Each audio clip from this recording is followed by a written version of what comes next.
नमस्कार, मैं हूं अंजलि इस्टवाल और हाजिर हूं बस इसी दुआ के साथ कि फिट रहे इंडिया। हमारे शरीर की नॉर्मल फंक्शनिंग के लिए ज़रूरी होते हैं हार्मोन्स और इन हार्मोन्स को बनाते हैं हमारे ग्लैंड्स। इन्हीं में से एक बेहद ज़रूरी ग्लैंड है थायराइड। अगर थायराइड के काम करने में गड़बड़ी आ जाए तो इसका सीधा असर नज़र आता है हमारे शरीर पर। चलिए एक नज़र डालते हैं कि आखिर क्या नतीजे हो सकते हैं अगर आपका थायराइड ग्लैंड ढंग से काम नहीं कर रहा है तो।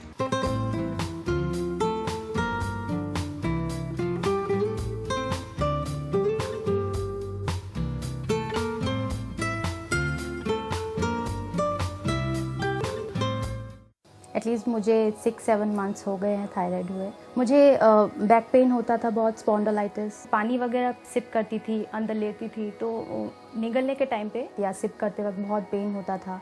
मेरे विजन में काफ़ी दिक्कत हुई थी और मेरे हेयर फॉल भी बहुत ज़्यादा हुआ करता था उस टाइम पे।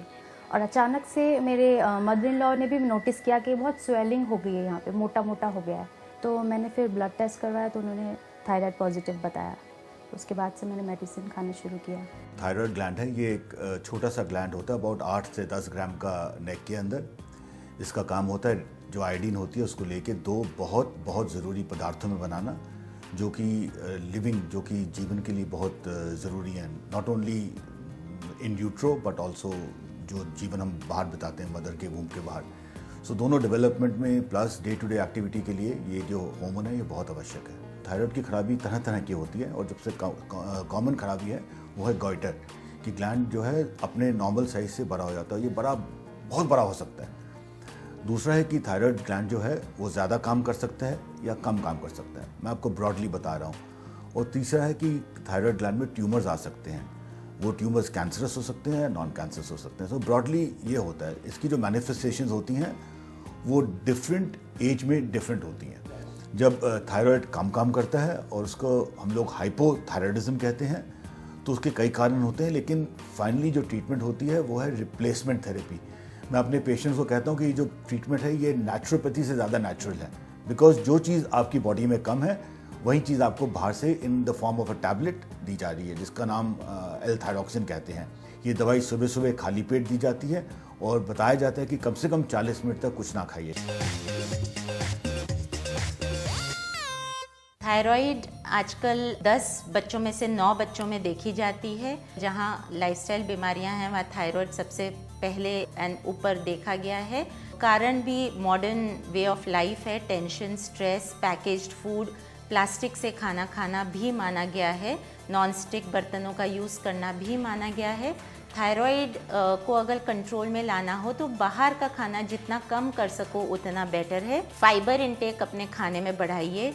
केल्प एक हर्ब होता है जो आजकल पिल्स फॉर्म में मिलता है, जो इंडिया में नहीं मिलता है, अब्रॉड मिलता है। उसका प्रयोग करिए क्योंकि उसमें एक आयोडीन लेवल है जो थायराइड को कंट्रोल करता है। हरी सब्जियां खाइए, बहुत अच्छी रहती है थायराइड को अगेन मेंटेन करने में।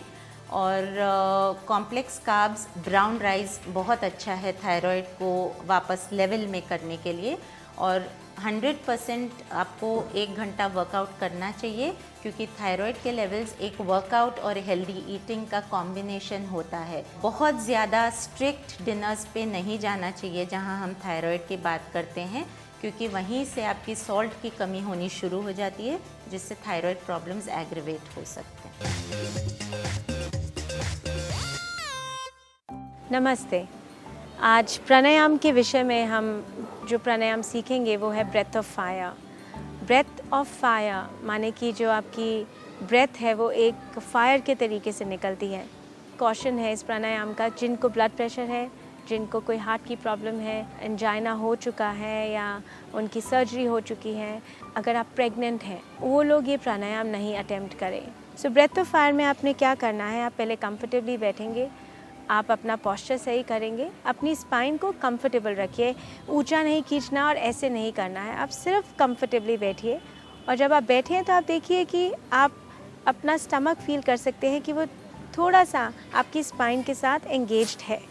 और कहीं भी चेयर पे भी बैठ सकते हैं अगर आप अपनी टांगे बेंड नहीं कर सकते हैं।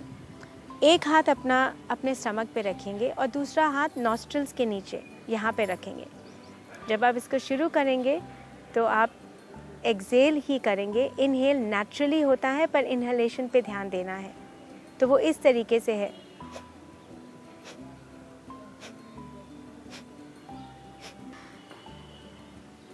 यहाँ पे एक चीज़ का ध्यान रखना है, ब्रेथ ऑफ फायर हम कई बार सुनते हैं kapalbhati. Breath of fire kapalbhati नहीं है। कपालभाति में हम अपना जो स्टमक है वो बहुत अंदर खींचते हैं। नहीं, इसमें हमने ये नहीं करना। आपने स्टमक को बहुत जेंटली अंदर लेके जाना है और वो ऑटोमेटिकली बाहर आएगा। ये स्लो है, ये एक टिकिंग ऑफ द सेकंड्स के हिसाब से 1, 2, 3 के हिसाब से है। पर अब हम इसको थोड़ा सा स्पीड अप करेंगे। जो ओरिजिनली हम ब्रेथ ऑफ फायर करते हैं वो हम 2 ब्रेथ्स पर सेकंड करते हैं और वो इस तरीके से बढ़ता है।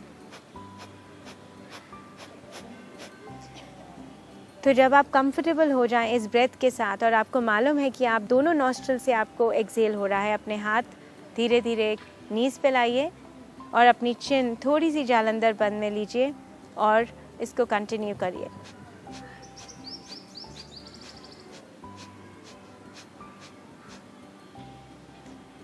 एक मिनट से 3 मिनट हर रोज़ इसको शुरू करिए।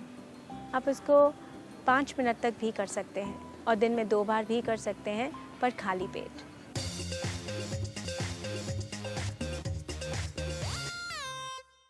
ऑयली हेयर होने की बहुत सारी वजहें हो सकती हैं। सबसे पहले पानी कम पीना। दिन में कम से कम आपको 10 या 12 ग्लास पानी पीना चाहिए ताकि आपकी जो बॉडी में टॉक्सिन्स हैं वो फ्लश आउट हों। इसके अलावा आपका जो खान पान है वो भी तेलीय बालों की एक वजह हो सकती है। जो लोग ज़्यादा फ्राइड खाना या ज़्यादा घी तेल वाला खाना पसंद करते हैं उनको कम कर देना चाहिए। आप देखेंगे एक हफ्ते के अंदर अंदर अगर आप ये लाइफस्टाइल चेंजेस अपनाएंगे तो आपके बालों की जो क्वालिटी है उसमें फ़र्क हो जाएगी। बहुत से लोग ये भी सोचते हैं कि बाल ज़्यादा शैम्पू करने की वजह से बाल ख़राब हो जाते हैं। ये गलतफहमी है। बेसिकली बाल तब आपको धोने चाहिए जब भी आपको लगे कि बाल गंदे हों, एंड हमेशा एक माइल्ड हर्बल शैम्पू इस्तेमाल करें तो वो बेटर रहेगा। जिनमें आपको लगता है कि रोज़ शैम्पू करने की आवश्यकता होती है उन बालों के बारे में एक बहुत अच्छा पैक बताएंगे जिससे आपकी ऑयलीनेस कम हो जाए। इसमें बहुत सिंपल अगेन इंग्रेडिएंट्स चाहिए आपको। मेथी दाना जो आप पीस लें मिक्सी में, नींबू का रस, आंवला और मुल्तानी मिट्टी। इसमें आपने सिर्फ पानी मिक्स करना है। इनफैक्ट मुल्तानी मिट्टी एक ऐसी चीज़ है जो गांव में शैम्पू के तौर पे यूज़ होती है। जब शैम्पू नहीं मिलता था तो बाल मुल्तानी मिट्टी से ही धोए जाते थे। अब हम आपको दिखाते हैं कि ये पैक बनाना कैसे है। सबसे पहले इसमें हम डालेंगे करीबन 4 चम्मच मुल्तानी मिट्टी और इसमें हम डालेंगे पिसी हुई मेथी दाना और इसमें हम ऐड करेंगे आंवला पाउडर। ये ध्यान रखें कि इसमें 1 नींबू का रस डाला जाएगा पूरा। नींबू सिट्रिक होता है, ये तेल को काटता है। इसमें आप डालेंगे पानी। ये ध्यान में रहे कि जब ये पैक बनाएं तो पानी की संख्या थोड़ी ज़्यादा होनी चाहिए, और वो इसलिए क्योंकि मुल्तानी मिट्टी से जड़ी बूटियाँ मिक्स करने के बाद फूलती हैं तो ये गाढ़ा हो जाएगा और आप देख रहे हैं लंपी हो जाएगा। तो इसको स्मूथ करने के लिए पानी थोड़ा ज़्यादा आप मिक्स करेंगे। ये आप देख रहे हैं कि बिल्कुल स्मूथ हो गया है पैक, और इसको आप बालों में करीबन 2 या 3 बार हफ्ते में लगा सकते हैं। इसको लगाने के बाद आपको शैम्पू करने की ज़रूरत नहीं है। आप बालों को सिर्फ पानी से रिंस कर सकते हैं क्योंकि मुल्तानी मिट्टी इसमें होने की वजह से जो भी चिकनाहट या तेलियापन है आपके बालों में वो सारा साफ होके धुल जाएगा एंड आपके बालों में खूब सारी चमक एंड आई शुड से एक आपके बाल जो है बिल्कुल जिंदा दिल हो जाएंगे।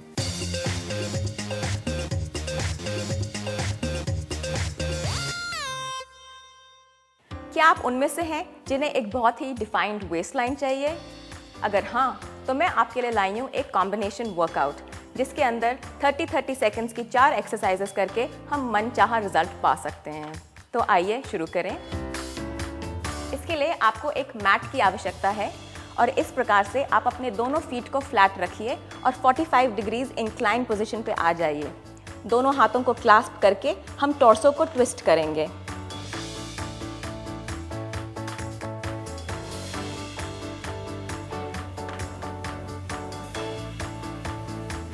इसमें बहुत बहुत ज़रूरी है कि आप अपने एब्स को ब्रेस्ड रखिए और हो सके तो अपनी गेज़ को एक जगह पे टिका के रखिए।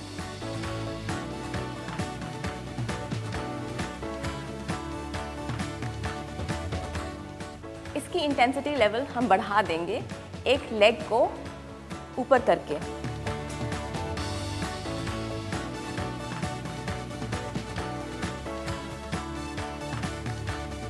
इस प्रकार से आप अपने लोअर एब्स को भी इसमें एंगेज कर लेते हैं। Other leg.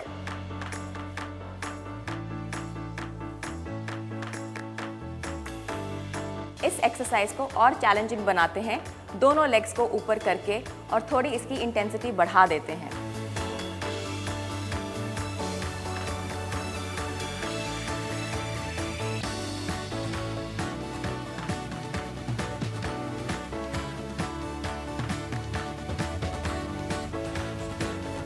दो मिनट के लिए ये एक्सरसाइज करके आप पाएंगे एक बहुत ही फर्म और डिफाइंड वेस्ट लाइन।